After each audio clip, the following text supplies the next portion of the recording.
আজ শুনবেন মনীশ মুখোপাধ্যায়ের লেখা গল্প হাত। সুধীন কাকু ছিলেন বাবার বন্ধু। উনি পেশায় ছিলেন সরকারি স্বাস্থ্য বিভাগের কর্মচারী, আর নেশায় ছিলেন পামিস্ট। বেশ অদ্ভুত ছিল ওনার জীবনযাপন। বিয়ে করেননি, মায়ের মৃত্যুর পরে একাই থাকতেন। অফিস থেকে ফেরার সময় পল্টুদার দোকান থেকে রাতের খাবার কিনে আনতেন। এই রোজ রোজ বাইরের খাবার খেয়ে খেয়েই ওর কঠিন রোগ ধরা পড়ে। প্রথমে পেটে আলসার হয়, তারপর সেখান থেকেই ক্যান্সার। সুধীন কাকু হাত দেখতেন অসাধারণ, রীতিমতো তাক লাগিয়ে দিতে পারতেন, বলে দিতে পারতেন মানুষের অতীত, বর্তমান, ভবিষ্যৎ। উনি যার কাছে হাত দেখতে শিখেছিলেন সেও নাকি অদ্ভুত সব ক্ষমতার অধিকারী ছিল। সে ঘরে বসে বসে বলে দিতে পারত বাইরে কতজন তার জন্য অপেক্ষা করছে। এই সুধীন কাকুর শেষ পরিণতিটা যে এতটা খারাপ হবে সেটা আমরা কেউই বুঝতে পারিনি। সুবীর কাকার মেয়ে কমলিনী একবার ওকে জিজ্ঞাসা করেছিল, কিসের অভিশাপের কথা বলো তুমি কাকু? সুধীন কাকু ওই রকম যন্ত্রণা সহ্য করেও হেসে বলেছিলেন, সে অনেক বড় গল্প রে মা। এক মহিলার সাপ লেগেছিল জানিস। আমার যে এই পরিণতি হবে তাও আমি জানতাম। আসলে তাকে আমি বাঁচাতে পারিনি। আমার এই অপরাধের বোঝা হয়তো আমাকে মৃত্যুর পরেও বয়ে বেড়াতে হবে।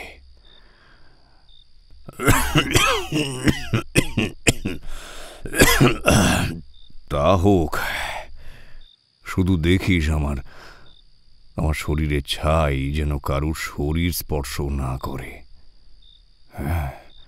এমন অদ্ভুত কথা শুনে আমি আর কমলিনী দুজনেই জিজ্ঞাসা করেছিলাম, সে আবার কেমন কথা কাকু? সুধীন কাকুর বন্ধু বান্ধবদের ছেলেমেয়েরাই ওকে দেখত শেষ সময়টায়। আমি আর কমলিনী যেমন ওনাকে ডাক্তার দেখানো, কেমো দিতে নিয়ে যাওয়া, ওষুধ খাওয়ানোর কাজ করতাম, তেমনি আবার অন্যদিকে দীপক কাকুর ছেলে শুভ ওর বাজার হাট করে দিত এবং খাওয়ানো পড়ানোর ভার নিয়েছিল ও। দীপক কাকু আর্থিকভাবে খুব একটা সচ্ছল ছিলেন না, তাই সুধীন কাকুই শুভকে পড়িয়েছিলেন।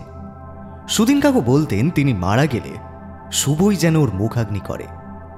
সুধীন কাকু খাটের ওপর বালিশে হেলান দিয়ে বসেছিলেন, তারপর আমার আর কমলিনীর দিকে তাকিয়ে বলেছিলেন, শুন তবে, সেটা 2002 বা 2003 কথা। এই রোগের যন্ত্রণায় আর সময় সাল কিছুই মনে রাখতে পারি না।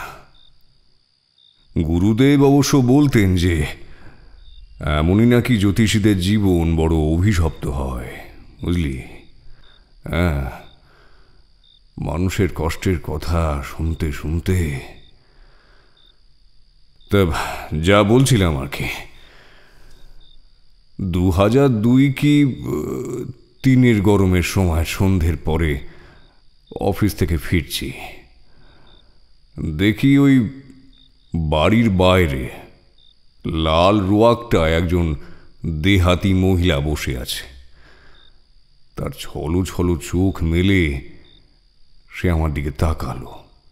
জিজ্ঞেস করলুম, কি চাই? সে উত্তর দিল, बच्चा की माँ कह रही थी आप नसीब बताते हैं। আমি মাথা নেড়ে বললাম, ঠিক শুনতা হ্যায়, আইয়ে আইয়ে। সেই সময় ঘোষপাড়ার রেলগেট পার করলে একটা ওই দেহাতি বস্তি ছিল, বুঝলি। এখন সেটা অবশ্য আর নেই, ওই রেলের থেকেই তুলে দিয়েছে সেই বস্তি। তো যাই হোক, মহিলা আমার সঙ্গে সঙ্গে নিচের বসার ঘরে এসে ঢুকল। আমি তাকে বসতে বলে মুখ হাত ধুয়ে এলাম। তারপর বললাম, দেখি আপনার হাত দুটো টেবিলের ওপর রাখুন, এইখানে একটা কথা বলি।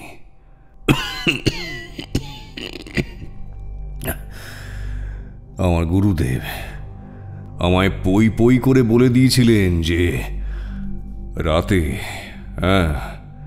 রাতে যেন আমি কারুর হাত না দেখি। গুরু বলতো সূর্যের আলো পড়ে গেলে হাত দেখতে নেই, তখন নাকি ওই ভালোর চেয়ে খারাপটাই চোখে বেশি পড়ে। সে কথা আর মনে রাখিনি। ওই 2 পয়সা এক্সট্রা আয়ের জন্য হাত দেখতাম আর কি। তাই টাকা রোজগারের পথে কোনো নিয়মকেই কখনো অন্তরায় হতে দেইনি সেই সময় অন্তত। সমুদ্র শাস্ত্র বা হস্তরেখা বিদ্যা বলে পুরুষের ডানে আর স্ত্রীর বামে সমস্ত লক্ষণ প্রস্ফুটিত হয়।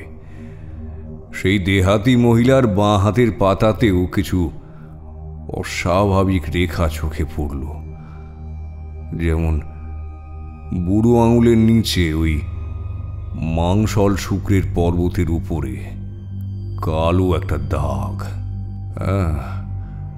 আর বুড়ো আঙুলের ঠিক ওপর দিকে ওই রাহুর স্থান থেকে একটা রেখা বেরিয়ে আয়ু রেখাকে কেটেছে। আবার ঠিক হাতের মধ্যিখানের মঙ্গলের স্থান থেকে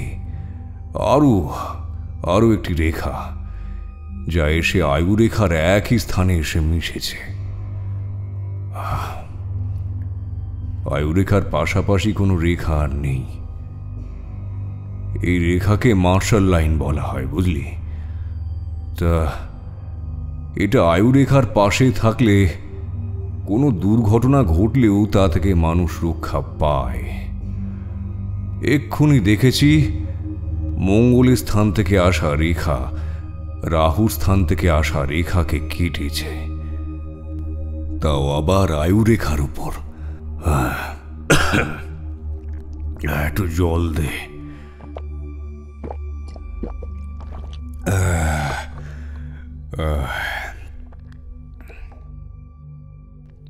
শোন, তার চেয়েও অবাক করা ব্যাপার হলো ওই যে 2টি রেখা একে অপরকে যে জায়গায় কেটেছে তার নিচ থেকে আয়ু রেখা আর নেই। প্রথমত সাংসারিক অশান্তির নির্দেশ পাওয়া গেল, আর বোঝা গেল যে মহিলা সারা জীবন কাটিয়েছে খুব কঠিন দারিদ্র্যের সঙ্গে লড়াই করে। বিয়ের পরেও সাংসারিক সুখ বলতে কিছু হয়নি আর কি। স্বামী বা স্বামীর বাড়ির লোকের কাছে হেনস্থা হতে হবে সারাক্ষণ। আর ওই যে আয়ুরেখার ওই খারাপ যোগাযোগটা আকস্মিক এবং দুর্ঘটনায় মৃত্যুর নির্দেশ দিচ্ছে। সবটাই খুলে বললাম মহিলাকে। আমার কথা শুনে সে মহিলা একেবারে হাউ মাউ করে কেঁদে উঠল। সে বলতে লাগলো, ठीक ही बोले आप ठाकुर मूसाई, हमार मोड़द हमको बहुत मारता है। बिया में मर्द जो रुपए मांगे हमारे बापू ने पूरा ना दे सके। मर्द बोले हैं मेरे बापू इस महीने रुपए ना भेजने से हमको देश भेज देगा। हमारे देश में बिहाई जनाना वापस जाने से घर में नहीं लेता। मर्द का बाप भी बातों बातों में ही मारने लगता है ठाकुर मसाई। একটু এদিক ওদিক চিন্তা করে তাকে বললাম, আপনি পুলিশকে গিয়ে সব বলুন। জানেন তো এখন দেশের আইন বেশ কড়া এইসব ব্যাপারে। আপনাকে মারধর করার এবং পণ চাওয়ার অপরাধে আপনার স্বামীর এবং শ্বশুর শাশুড়ির কঠিন শাস্তি হবে। মহিলা কাঁদতে কাঁদতে বলল, तब जाने का कोई जगह ही नहीं बचेगा ठाकुर मसाई। आप हमें ऐसा कुछ दीजिए जो घर में शांति लौट आए। हमको अपनी बहन समझ के बचा लीजिए। হাতের রেখা মুছে ফেলার ক্ষমতা ঈশ্বর কোনো জ্যোতিষীকেই দেয়নি। কিছু সমস্যার সত্যি কোনো সমাধানও হয় না। এই ধরনের সমস্যার ক্ষেত্রে আমি নিজে কোনো ঝুঁকি নিতাম না। মন্দিরের ভরচাঁদ ঠাকুরের কাছে পাঠিয়ে দিতাম। একে তো আমার চাকরি ছিল, সেখানে কঠিন নির্দেশ ছিল যে অন্য কোনো সোর্স থেকে যেন কোনো ইনকাম না থাকে। ফিজ নিতাম নাম মাত্র, কিন্তু ওই রেমেডির ক্ষেত্রে নামমাত্র কথাটা খাটে না। রেমেডির দরকার পড়লে ক্লায়েন্টদের পাঠাতাম ভট্টাচার্যের কাছে। সে ওই তাবিজ, কবচ, আংটি বা মাদুলি ওই কিছু একটা দিয়ে দিত। তবে এই মহিলার ক্ষেত্রে কোনো কিছু করেই ওই আসন্ন বিপদটাকে আটকানো যাবে না বলেই আমার ধারণা হয়েছিল। বললাম সেই কথাটা মহিলাকে, কিন্তু মহিলার ওই এক গুণ। সে শুধুই বলতে লাগলো, कुछ भी कीजिए लेकिन सब ठीक कर दीजिए, पंडित लोग सबका समस्या दूर करते हैं। মুরগি যখন নিজে থেকেই চপারের তলায় এসে গলা দিতে চায়, তখন আর আমার কি দোষ? লক্ষ্মী আসতে চাইলে তাকে দূরে সরিয়ে রাখাও তো পাপ, তাই না? দিলাম সেই মহিলাকে ভট্টাচার্যের কাছে পাঠিয়ে। দিন চারেক পরে মোড়ের চায়ের আড্ডায় এসে ভট্টাচার্য আমায় আমার কমিশন দিয়ে গেল। সেই কমিশনের মূল্য নেহাত কম ছিল না। সেই টাকায় ইভিনিং শোয়ে একটা সিনেমা দেখাও হলো, আবার এক প্যাকেট দামি সিগারেটও কেনা হলো। কিন্তু একবারও ভেবে দেখলাম না যে ওই গরিব মহিলা কিভাবে ভট্টাচার্যের কাছ থেকে প্রতিকারের জিনিস নিতে পারল। টাকার এমনই মহিমা, সেসব আমার মাথাতেই এলো না। যাগে, মাসখানিক পরে ঘোষপাড়া স্টেশনে নেমে সেই মহিলাকে আবার দেখতে পেলাম। তার সারা শরীরে অসংখ্য কাল ছিটে পড়েছে। আমি একটু এড়িয়ে গেলাম মহিলাকে। দ্রুত বাড়ি ফেরার পথ ধরলাম। শুনতে পেলাম মহিলা বলছে পেছন থেকে, बचा लीजिए ठाकुर मसाई, हमें बचा लीजिए, पंडित जी से लिया ताबीज से कुछ ना हुई। এর ঠিক 3 মাস পরে একদিন বিন্দুর মা কাজ করতে এসেছে সকালে। সে বলল, জানেন দাদা বাবু, কাল দেহাতি বস্তিতে একটা বউয়ের গায়ে আগুন লেগেছে। আমরা দেখতে গেছিলাম গো। ইস, পুরো শরীরটা একেবারে পুড়ে ছাই হয়ে গেছে। যন্ত্রণায় ছটফট করছিল বউটা। দেহটা না কেমন ধারা যেন পাকিয়ে গেছে গো দাদা বাবু। বিন্দুর মায়ের কথা শুনে মনের মধ্যে ক্ষীণ সন্দেহ হলো আমার। এটা সেই মহিলা নয় তো? তারপর সে ভাবনায় ছেদ টেনে খবরের কাগজে মন দিলাম। দিন চারেক পরে বিন্দুর মায়ের মুখেই শুনলাম যে বউটার গায়ে আগুন লেগেছিল সে নাকি গত রাতে মারা গেছে হাসপাতালে। মনটা বেশ খারাপ হয়ে গেল। অফিসে গেলাম বটে, কিন্তু কিছুতেই কাজে মন বসাতে পারলাম না। অফিস থেকে বেরিয়ে আউটরাম ঘাটের দিকে গেলাম। গঙ্গার হাওয়া খেয়ে মনটা একটু তাজা হলো। এরপর গেলাম গুরুদেবের বাড়ি। গুরুদেব আমায় দেখে বলল, তুমি বেশ বিপদেই পড়তে চলেছ। আসছে 3 মাসে এমন কিছু ঘটনা ঘটতে চলেছে যা তোমার জীবনে নরক যন্ত্রণা নিয়ে আসবে। তবে বাঁচার উপায়ও আছে। তোমায় মহিলাদের থেকে দূরে থাকতে হবে। যদি তোমার অপমৃত্যু বা দুরারোগ্য ব্যাধিতে মৃত্যু হয়, তাহলে তোমার দেহ ভস্ম যেন কারো শরীরে না লাগে, নয়তো তোমার মুক্তি হবে না। গঙ্গার হাওয়া খেয়ে মনটা ভালো হয়েছিল বটে, কিন্তু গুরুদেবের কথা শুনে আবার উঠে গেলাম। এরপর থেকে বেশ সাবধানে চলাফেরা শুরু করলাম। মহিলাদের হাত দেখা প্রায় বন্ধই করে দিলাম।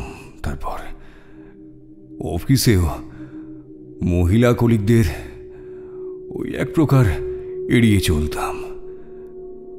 বিন্দুর মাকে ছুটি দিয়ে দিলাম, নিজের কাজ নিজেই করা শুরু করলাম।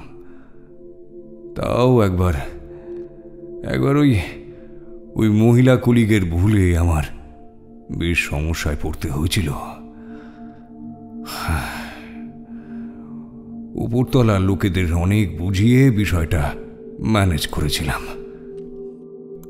এক মহিলা কলিগ একটা ঘুষের কেসে ফেঁসে গিয়ে আমার নামটা জড়িয়ে ফেলেছিল আর কি। পরে অবশ্য আমি নির্দোষ প্রমাণিত হই। গুরুর কথা ভুলে গেছিল, তাই ভয়টা আবারও চেপে বসছিল নিজের মধ্যে। একা একাই পুরী ঘুরতে চলে গেলাম এই অফিসের ঝামেলাটা মিটে যাওয়ার পরে। জগন্নাথ দর্শন করে মনটা হালকাও হয়ে গেল বেশ। মনে হলো আর কোনো ভার নেই বুকের ভেতর। ইতিমধ্যে দেহাতি মহিলার কথা ভুলেই গিয়েছিলাম। পুরী থেকে ফেরার পর দিনগুলো কাটছিল বেশ শান্তিতেই। অফিস যেতাম চা আর পাউরুটি খেয়ে, দুপুরের খাওয়া সারতাম অফিস ক্যান্টিনে, আর রাতের খাবার কিনে নিয়ে আসতাম অফিস থেকে ফেরার পথে। ফিরে কখনো সখনো দু একজন ক্লায়েন্টও দেখতাম। রোববার করে আবার সিনেমা দেখতে যেতাম। সব ঠিকঠাকই চলছিল, কিন্তু ওই ওপরওয়ালা হয়তো এইসব দেখে মুচকি হেসেছিলেন। কয়েকদিনের মধ্যে আমার সঙ্গে যে কি হতে চলেছে তার আন্দাজ যদি থাকতো তাহলে আরো সতর্ক হতে পারতাম, জানিস তো। সেটা সম্ভবত অগস্ট মাসের প্রথম দিকে হবে। বর্ষাকাল চলছে। চারিদিকে জল থই থই করছে একেবারে। ঘোষপাড়া স্টেশন থেকে জল কাদা মারিয়ে বাড়ি ফিরতে যান কয়লা হয়ে যেত রে। সেবার বর্ষায় এই অঞ্চলের একটা ট্রান্সফরমার গেল পুড়ে। স্টেশনে নেমে দেখলুম এলাকা পুরো অন্ধকার। ওদিকে সারাদিন একভাবে ঘ্যান ঘ্যানে বৃষ্টি পড়ে চলেছে। ব্যাগের ভেতর হাত ঢুকিয়ে দেখলাম ছাতাটা নেই। সেটা বোধহয় ওই অফিসেই ফেলে এসেছি। সঙ্গে টর্চও ছিল না। রিক্সা স্ট্যান্ডের দিকে এগিয়ে গিয়ে দেখলাম সেখানে একটাও রিক্সা নেই। ওই যে বলে না, বিপদ যখন আসে তখন একা আসে না, দু একজন ভাই ব্রাদারকে সঙ্গে নিয়েই আসে। অগত্যা বিরক্ত হয়ে ভিজতে ভিজতেই রাস্তার ধার ধরে অন্ধকারের মধ্যে হাঁটতে লাগলাম। ভাগ্য সঙ্গ দিল, চলার পথে একটাও খানাখন্দ পড়ল না। আমাদের মফস্বলী রাস্তায় আমায় পার করে মাঝে মধ্যে চলে যাচ্ছিল ডায়নামো লাগানো ওই আলো জ্বালানো দু একটা সাইকেল। গলির মুখে পৌঁছে দেখলাম পাড়াটা কেমন যেন আরও একটু নিস্তব্ধ হয়ে পড়েছে। আগে বড় রাস্তা ধরে যতক্ষণ হেঁটে আসছিলাম খেয়ালই করিনি। পাড়ায় ঢুকে নিস্তব্ধতার মধ্যে মনে হলো আমার পেছন পেছন কেউ যেন একটা আসছে। পেছনে ঘুরে অন্ধকারে কাউকেই দেখতে পেলাম না, কিন্তু স্পষ্ট দেখ আমার গায়ে কাটা দিচ্ছে। কিন্তু স্পষ্ট শুনতে পেলাম কারো খসখসে পায়ের শব্দ।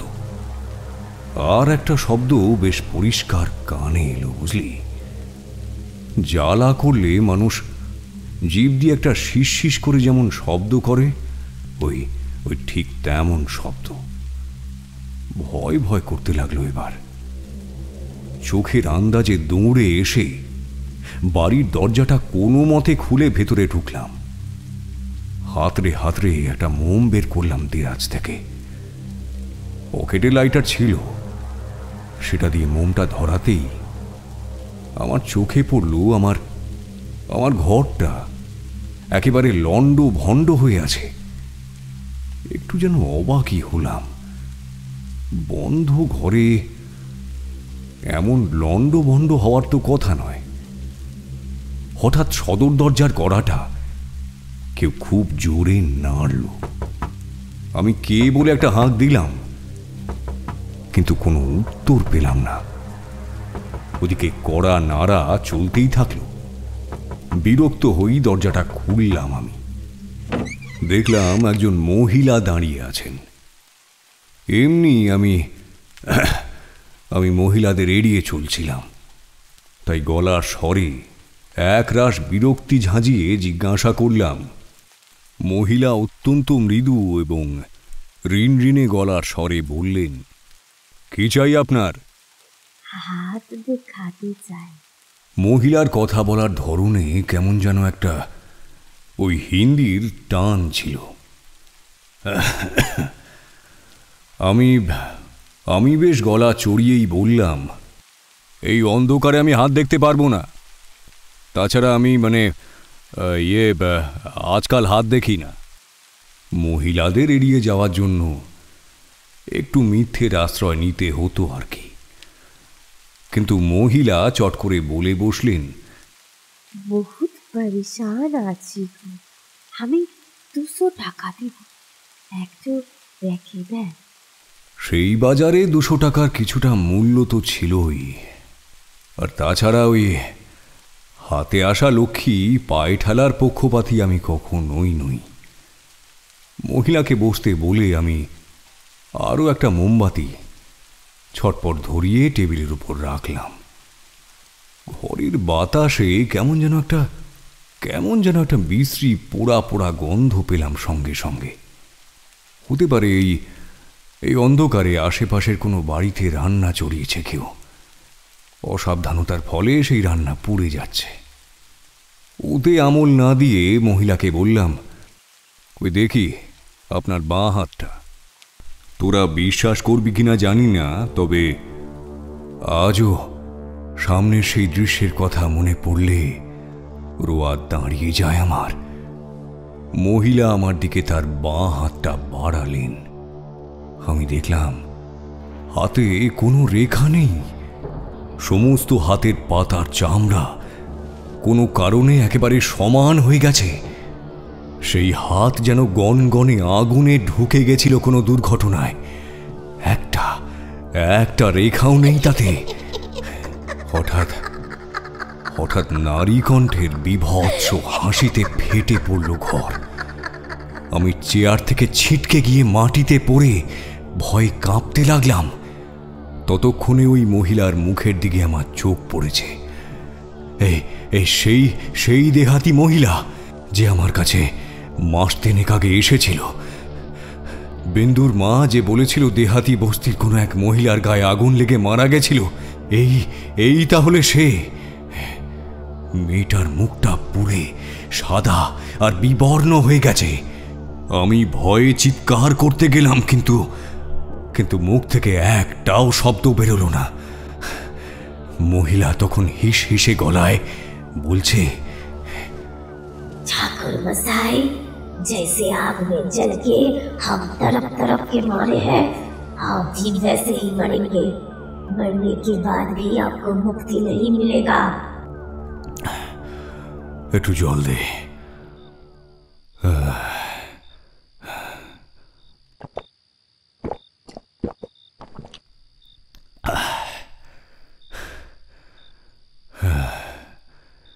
এরপর সব শান্ত হয়ে গেল জানিস। তাকিয়ে দেখলাম কেউ কোথাও নেই। তখনও আমার সর্বাঙ্গ কাঁপছে ভয়ে। ধীরে ধীরে উঠে দাঁড়ালাম। সদর দরজাটা তখনও খোলাই ছিল। কাঁপা কাঁপা হাতে সেটা বন্ধ করলাম। এরপর টানা 3 দিন জ্বরে উঠতে পারলাম না বিছানা ছেড়ে। পাড়ার বিজয় আর রাধু ডাক্তার ডেকে আনলো। সে যাত্রায় পার পেয়ে গেলাম ঠিকই, একটু সেরে উঠতেই গুরুদেবের কাছে গেলাম। গুরুদেব উপায় বলে দিল।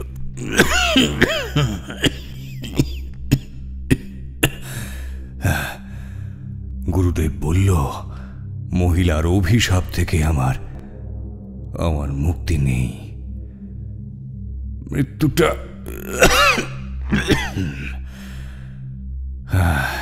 বড় কষ্টের হবে আমার, তবে মুক্তি অবশ্যই হবে।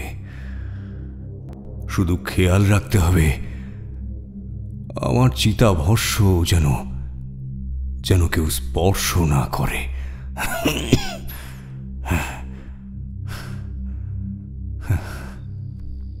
এই অবধি বলে হাঁফাতে লাগলেন সুধীন কাকু।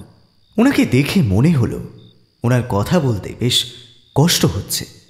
কমলিনী ওর গায়ে মাথায় হাত বুলিয়ে দিতে লাগলো, বলতে লাগলো, এইসব আজে বাজে চিন্তা বাদ দাও তো কাকু, ওসব অভিশাপ বলে কিচ্ছু হয় না।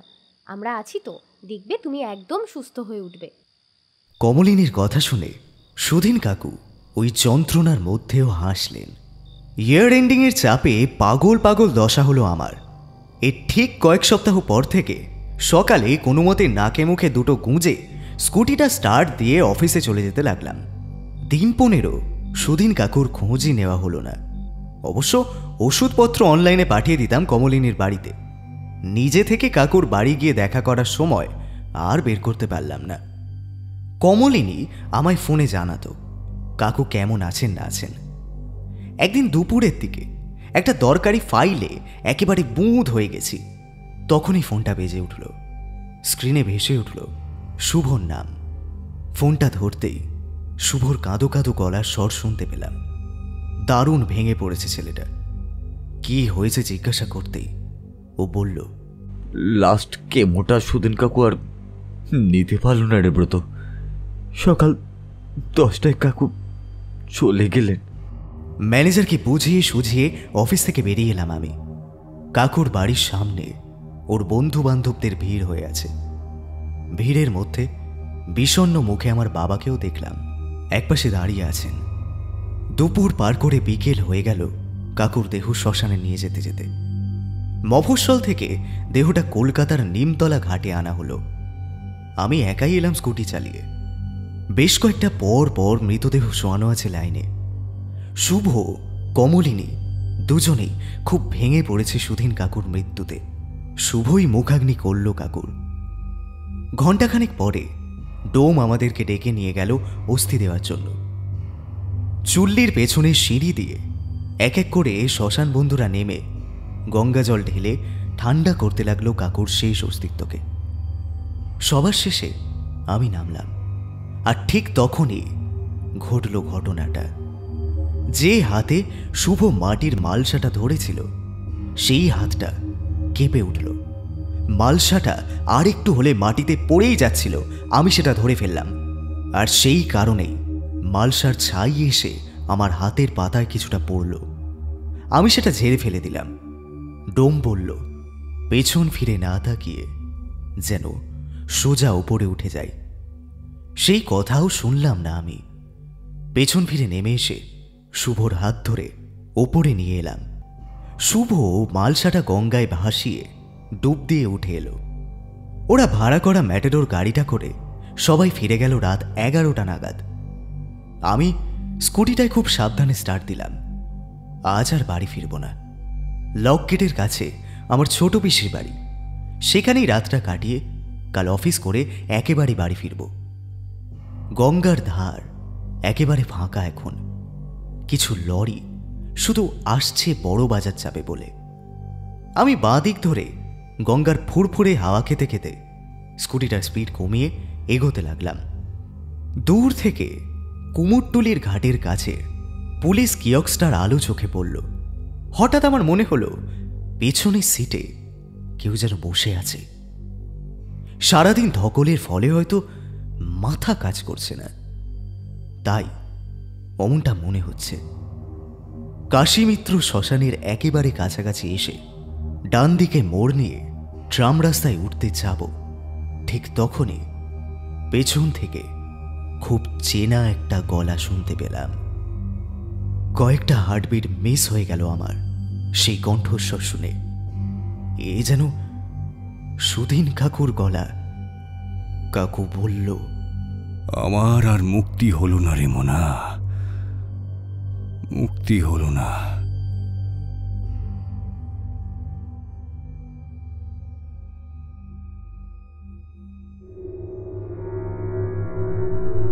শুনলেন মনীষ মুখোপাধ্যায়ের লেখা গল্প হাত।